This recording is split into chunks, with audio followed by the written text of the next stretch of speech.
Good afternoon, class. In this lecture, we will start our new topic, oxidation and reduction. Class 11, we have already discussed about redox reaction. In redox reaction, oxidation and reduction reaction are already present there. In class 12, chapter 3 is already over. In chapter 3 we have also discussed about redox reaction. તો redox reaction નો જે topic છે એ already આપણે બે વાર discuss કરી લીધો છે, એટલે હવે તમે એની જે પ્રોસેસ છે એકવાર તમે રીડ કરશો તો ઓલરેડી તમને ખ્યાલ આવી જશે, બરાબર? ઓક્સિડેશન મીન્સ કે ઓક્સિજન એડ થાય અને હાઇડ્રોજન રિમૂવ થાય, અને reduction means opposite process of oxidation. શું થશે? હાઇડ્રોજન ની અંદર રિડક્શન પ્રોસેસ ની અંદર હાઇડ્રોજન એડ થશે અને ઓક્સિજન રિમૂવ થશે, બરાબર? એટલે મોટા ભાગની જે મેટલ ઓક્સાઇડ હોય તો મેટલ ઓક્સાઇડ માંથી ઓક્સિજન ને રિમૂવ કરવા માટે આપણે રિડક્શન પ્રોસેસ એપ્લાય કરીએ છીએ, અને રિડ્યુસિંગ એજન્ટ તરીકે કાર્બન મોનોક્સાઇડ અથવા તો કોઈ પણ જે રિએક્ટિવિટી જેની વધારે હોય એવી કોઈ પણ એલિમેન્ટ છે, એક્ટિવ એલિમેન્ટ લઈએ છીએ, બરાબર? તો એ જે ટોપિક છે એ તમે જાતે કરી લેજો. Then refining. First of all, what is refining? Okay, reduction process complete થઈ જાય એટલે metal oxide it is converted into pure metal. પણ electrolysis process through આપણે aluminium it is converted into pure aluminium. પણ જે pure aluminium હોય છે 99.5% pure હોય છે, એની અંદર હજી પણ 0.05% જે ઇમ્પ્યોરિટીઝ હોય છે ઈ પ્રેઝન્ટ હોય છે, બરાબર? એટલે હાઈ પ્યોરિફાઈડ મેટલ પ્રોડ્યુસ કરવા માટે હજી પણ જે રિફાઇનિંગ પ્રોસેસ છે એની અંદર આપણે ટોટલ 6 સ્ટેપ આપેલા છે. ઈ 6 સ્ટેપ 6 પ્રોસેસ આપણે હજી પણ ભણવાની છે કે 99.9% સુધી જે મેટલને પ્યોર કરવા માટેની પ્રોસેસ છે, બરાબર? રિડક્શન પ્રોસેસ થી શું થાય છે કે ઓક્સિજન ખાલી રિમૂવ થાય છે, પણ જે લિક્વિડ એલ્યુમિનિયમ છે એની અંદર હજી પણ થોડા પ્રમાણમાં શું હોય છે? ઇમ્પ્યોરિટીઝ હોય છે. તો જે ઇમ્પ્યોરિટીઝ 0.05% છે એને પણ રિમૂવ કરવા માટે રિફાઇનિંગ પ્રોસેસ એપ્લાય કરવામાં આવે છે. A metal extract by any method is usually contained with some impurities for obtaining metals of high purity. Several techniques are used depending upon the difference in property of the metal and the impurities. Some of them are listed below. First, distillation. Distillation process, it is already known. We have discussed in standard 9. C water આવે, C water દરિયાનું પાણી, એને તમે ગરમ કરો એટલે જે H2O હશે એ એના બોઇલિંગ પોઈન્ટે વેપોરાઇઝ થઈ જશે અને સી વોટરની અંદર તમને પાવડર ફોર્મમાં મળશે. ઈ શું હશે? NaCl હશે. તો this process is known as distillation. તો અમુક ટાઈપ જો લો મેલ્ટિંગ પોઈન્ટ વાળી અમુક મેટલ એવી કે એની પણ પ્યોરિફાઈ કરવા માટે ડિસ્ટિલેશન પ્રોસેસ એપ્લાય કરવામાં આવે છે. This is very useful for low boiling point like zinc, mercury. The impure metal is evaporated to obtain the pure metal is distilled. બરાબર? એની અંદર જે પણ impurities હશે તેને evaporated કરવામાં આવે અને પ્યોર ડિસ્ટિલેશન કરીને આપણે જે મેટલ છે ખાસ કરીને કે ઝિંક અને મર્ક્યુરી એટલે પારો જે થર્મોમીટરમાં યુઝ થાય છે, બરાબર? એનો પ્યોરિફાઈ કરવા માટે રિફાઇનિંગ કરવા માટે ડિસ્ટિલેશન પ્રોસેસ એપ્લાય કરવામાં આવે છે. MCQ માં વારંવાર પૂછાતા છે which metal having refining process. તો જે ઝિંક અને મર્ક્યુરી છે એના માટે આપણે કઈ ડિસ્ટિલેશન પ્રોસેસ એપ્લાય કરી યાદ રાખજો. Second, it is a liquefaction. In this method A low melting metal like tin can be made to flow a sloping surface in this way that is separated from higher melting impurities. હવે લો melting point વાળી tin હોય તો tin ની અંદર પણ ઇમ્પ્યોરિટીઝ હશે, પણ એ ઇમ્પ્યોરિટીઝ નું જે મેલ્ટિંગ પોઈન્ટ હશે એ ટીન કરતા વધારે હશે. હવે કોઈ પણ જે સ્લોપિંગ સરફેસ હોય એટલે કે એક જાતનો સ્લોપ હોય, હવે એ સ્લોપ છે એનું ટેમ્પરેચર ટીન ના મેલ્ટિંગ પોઈન્ટ જેટલું સેટિંગ કરેલું હોય છે. જેવું તમે ટીન પ્લસ ઇમ્પ્યોરિટીઝ એ સ્લોપ ઉપર નાખો એટલે ઓટોમેટિક જે ટીન હશે it is converted to liquid form. Liquid ફોર્મમાં એ જે સ્લોપ હશે ત્યાંથી પોતે લિક્વિડ ફોર્મમાં નીચે આવશે, નીચેના જે પણ બીકર કે વેસલ હશે એની અંદર શું થશે? ડિપોઝિટ થશે. અને હાઈ મેલ્ટિંગ પોઈન્ટ વાળી જે પણ ઇમ્પ્યોરિટીઝ હશે એ સ્લોપ પર લઈ જશે. એટલે ટીન જેવી જે મેટલ છે લો મેલ્ટિંગ પોઈન્ટ વાળી એનો લિક્વિફિકેશન પ્રોસેસ યુઝ કરીને રિફાઇનિંગ કરવામાં આવે છે. Third, electrolytic refining. અત્યારે તે એલ્યુમિનિયમ નું આપણે ઇલેક્ટ્રોલિસિસ કર્યું, બરાબર? In this method the impure metal is made to act as an anode and a strip of the same metal in pure form is used as a cathode. Here put is a suitable electrolytic bath containing soluble salt of the same metal. The more basic metal remains in the solution and less basic metal go to the anode mold. This process is also explained using the concept of electrode potential. Over potential the gives energy which have seen in previous section. Okay. Check.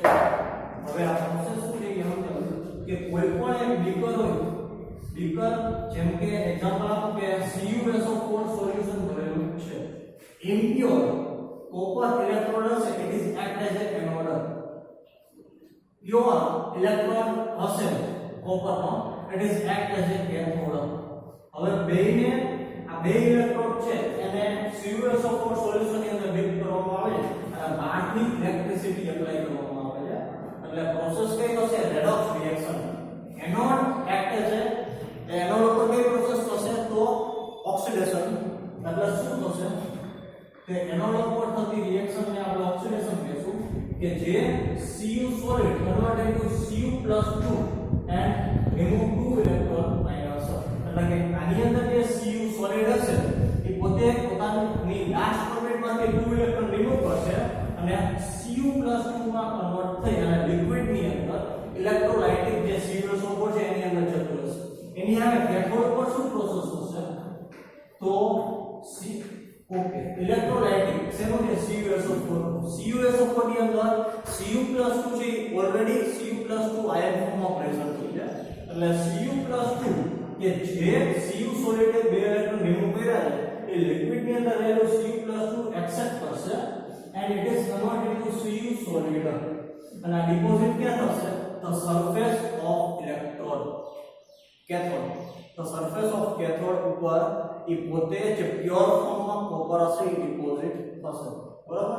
All over reaction છે એ anode માંથી copper sulphate convert into Cu+2 અને cathode ઉપર Cu+2 convert into Cu solid. અને આની અંદર જેટલી પણ ઇમ્પ્યોરિટીઝ હશે એ જે બેઝ હશે ત્યાં ભેગી થશે. આને એનોડિક ફોર્મ કહેવામાં આવે છે, જે તમે ઓલરેડી 11th ક્લાસ 11th માં રેડોક્સ રિએક્શન હતો એમાં આ પ્રોસેસ ભણી ગયા છે. સમજાણું? એટલે ઇલેક્ટ્રોલાઇસિસ પ્રોસેસ શું પણ આપણે જે પ્યોર metal છે એ મેળવી શકીએ છીએ. Then joint refining. This method is based on the principle that the impurities are more soluble in the melt than in the solid state of the metal.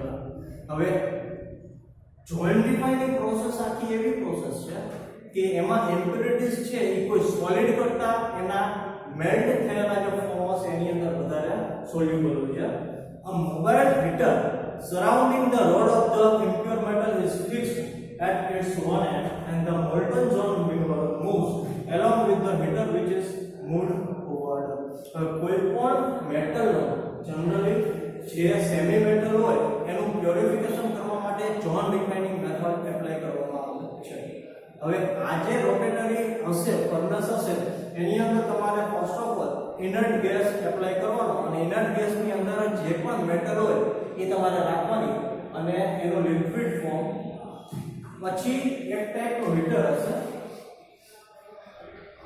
Move કરી શકે તેવું હીટર ઓટોમેટિક હવે move કરી શકે એવું જે heater હશે automatic જે અંદર મેટલ છે એને શું કરશે ઇવાપોરેટ કરશે ઇવાપોરેટ કરી લિક્વિડ ફોર્મમાં આવ્યા પછી ઓટોમેટિક જે મેટલ હશે ક્રિસ્ટલ ફોર્મમાં આવશે it is a pure metal અને જેટલે પણ ઇમ્પ્યોરિટીઝ હશે એ કોઈ પણ એક સાઈડ શું થઈ જશે ડિપોઝિટ થશે હવે ઈ સાઈડ આપણે કટ કરી લેવાનો એટલે ઓટોમેટિક જે પ્યોર મેટલ છે એ આપણે મેળવી શકીએ છીએ The molten iron moves along with the heater which is moved forward as the heater moves forward.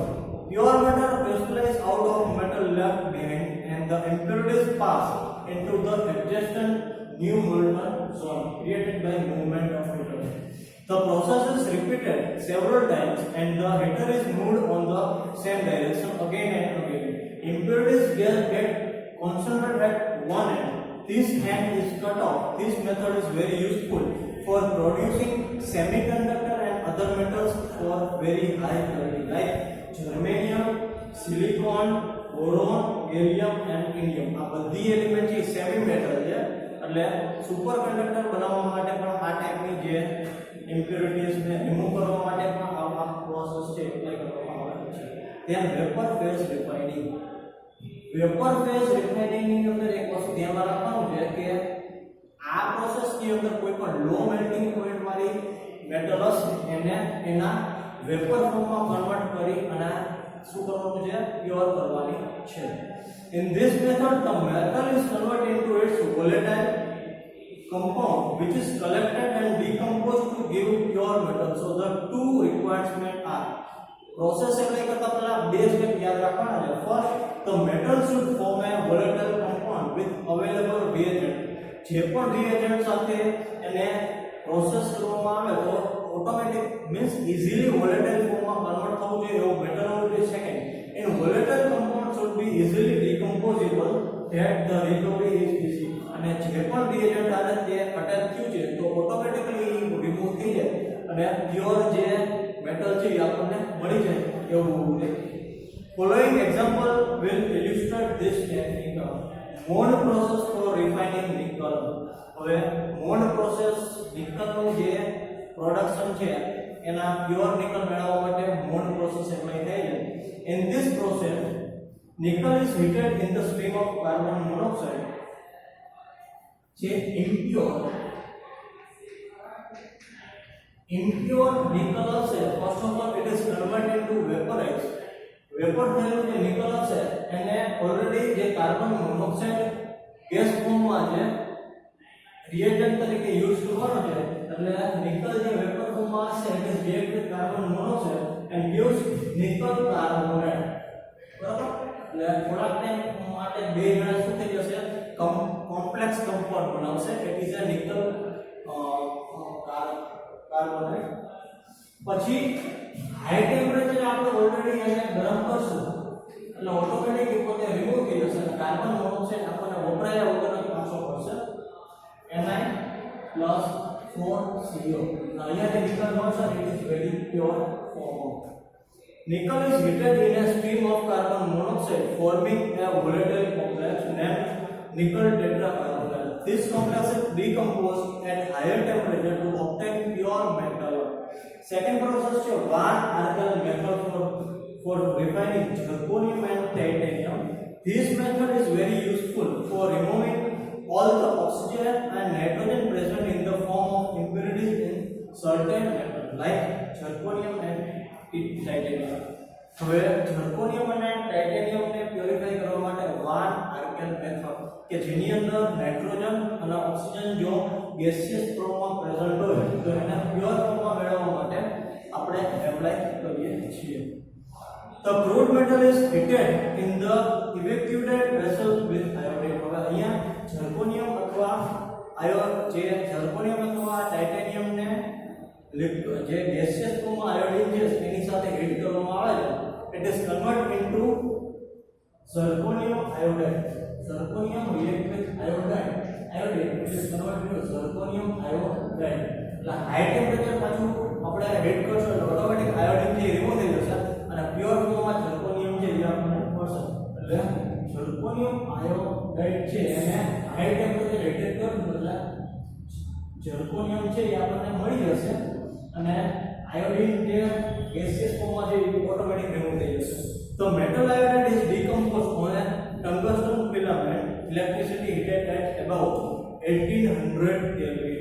The pure metal deposit on the filament. બરાબર એટલે આ પ્રોસેસનો યુઝ કરીને આપણે zirconium અને titanium જે છે વાલ આલ્કેલ મેથડ બરાબર કે જેની અંદર ગેસિયસ ફોર્મમાં કન્વર્ટ કર્યા પછી આયોડિન સાથે શું કરવાનું કોમ્પ્લેક્સ કમ્પાઉન્ડ બનાવવાનું પછી high temperature almost 1800 kelvin temperature it is automatically decompose એટલે કે છૂટું પડી જશે એટલે આયોડિન આપણને પાછું મળી જશે અને પ્યોર ફોર્મમાં zirconium અથવા ટાઇટેનિયમ છે તે મળી જશે. Last chromatographic method we have already discussed in chapter in class 11th. This method is based on the principle that different components of the mixture are absorbed to different extent on adsorbent.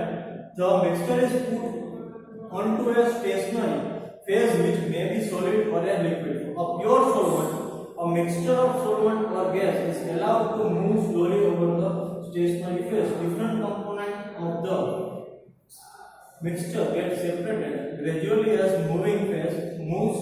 There are several chromatographic techniques such as paper chromatography, column chromatography, gas chromatography, etc. Procedures followed in column chromatography have been adapted. In column chromatography is very useful for purification of the elements which are available in minor quantities and the impurities are not very different in chemical process of the elements. હવે paper chromatography, column chromatography, gas chromatography ને એમાં સુધી આપણે કે કોઈ પણ litmus paper લે તો લિટમસ પેપર તમને ખબર છે કે લિટમસ પેપરની જે એક સાઈડ એકદમ અનિવાર્ય રાખવાની. હવે આ લિટમસ પેપરને તમે જેવું વોટરની અંદર આમ ડૂબાડો એટલે ઓટોમેટિક જે ફ્લો છે વોટરનો એ કે બાજુ હશે ઉપરની સાઈડ વધારે હશે એટલે જે ફ્લો છે એ ઉપરની સાઈડ વધારે હશે. ધારો કે વોટરની અંદર આપણે શાહીનું એક ટીપું નાખી દઈએ તો વોટરની સાથે શાહી પણ ઉપરની તરફ ચડશે. આ જે પ્રોસેસ છે એને ક્રોમેટોગ્રાફી કહેવાય અને બહુ સ્મોલ એમાઉન્ટમાં જો ઇમ્પ્યોરિટીઝ પ્રેઝન્ટ હોય લાઈક લોહીની અંદર ધારો કે આલ્કોહોલ હોય તો ક્રોમેટોગ્રાફીનો યુઝ કરી અને આપણે ખબર પડે બરાબર કે લોહીની અંદર આલ્કોહોલ છે ઘણી બધી જગ્યાએ. પછી કોઈ વ્યક્તિ ઝેરથી મરી ગયો હોય તેને એનો જે જથ્થો રહે એમાંથી સેમ્પલ લઈ અને ક્રોમેટોગ્રાફીમાંથી ખબર પડે બરાબર કે આપણે જે આ ટાઈપનું પોઈઝન છે એને લીધેલું હશે. Okay last topic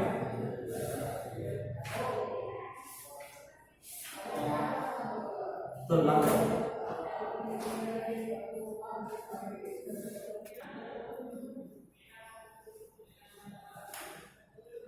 student last topic it is the uses of aluminum, copper, zinc અને iron. આ ચાર પ્યોર મેટલ હતી કે જે અર્થ ક્રસ્ટમાંથી આપણે લઈ શું કર્યું તો પ્યોરિફાઈ કરી it is converted to oxide then reduction process apply reduction કરી અને ઓક્સિજન રિમૂવ કરી અને પ્યોર ફોર્મમાં મેળવી. પ્યોર ફોર્મમાં પણ થોડી ઇમ્પ્યોરિટીઝ બાકી હતી અને રિફાઇનિંગ પ્રોસેસ જોઈ અને લાસ્ટમાં પ્યોર જે એલ્યુમિનિયમ, કોપર, ઝિંક અને આયર્ન મળે તો આ ચારે ચાર જે મેટલ જેનો યુઝ શું છે તો ડિફરન્ટ ટાઈપના યુઝ છે બરાબર. ઘણી બધી જગ્યાએ આ ચારે ચાર મેટલના યુઝ થતા હોય છે. ટેક્સ્ટ બુકમાં પેજ નંબર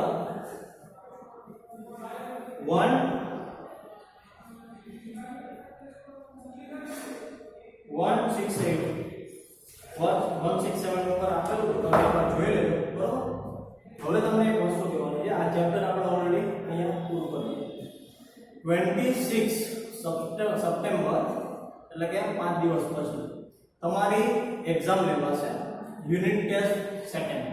હવે એનો જે સિલેબસ છે તો અત્યાર સુધી લાસ્ટ જે 3 ચેપ્ટર આવેલા છે કયા કયા તો 1 to 4 અને 6 એમાં લાસ્ટ 3 ચેપ્ટર છે એ તમારે રેડી કરવાના છે 26 સપ્ટેમ્બરે તમને 11 વાગે પેપર છે એ 25 માર્કનું લાસ્ટ ટાઈમ જે રીતે લીધી હતી ને એવી રીતે તમારે પેપર લઈ આન્સર શીટની અંદર સરખી રીતે લખી અને ફિઝિક્સ અને કેમેસ્ટ્રી બે લીધા એટલે કેમેસ્ટ્રીનો સિલેબસ 6 4 અને 3 આ ત્રણ ચેપ્ટર છે એટલે ત્રણ ચેપ્ટર તૈયાર કરજો કદાચ ફર્સ્ટ અને સેકન્ડ તૈયાર થઈ જ ગયો છે રિવિઝન મારી દેજો એમાંથી પણ ક્વેશ્ચન હોઈ શકે બરાબર એટલે 1 to 4 અને 6 ચેપ્ટર છે એ તમારે તૈયાર કરવાના છે એમાંથી ક્વેશ્ચન પેપર 25 માર્કનું હશે અને 26 સપ્ટેમ્બરે ફર્સ્ટ પેપર કેમેસ્ટ્રી હશે કે જે તમારે લખી અને સ્કૂલે પહોંચાડવાનું રહેશે જ્યારે તમને હવે પછીની ડિટેલ તમને નેક્સ્ટ વિડિયોમાં કહીશ પણ 26 ની ગણતરીએ તમે તૈયારી ચાલુ કરી દેજો ખ્યાલ આવ્યો દરેકને ફિઝિક્સનો સિલેબસ છે તમને તમારા જે તે ફિઝિક્સ ટીચર હશે એના વિડિયોમાં જાણ કરી દેશે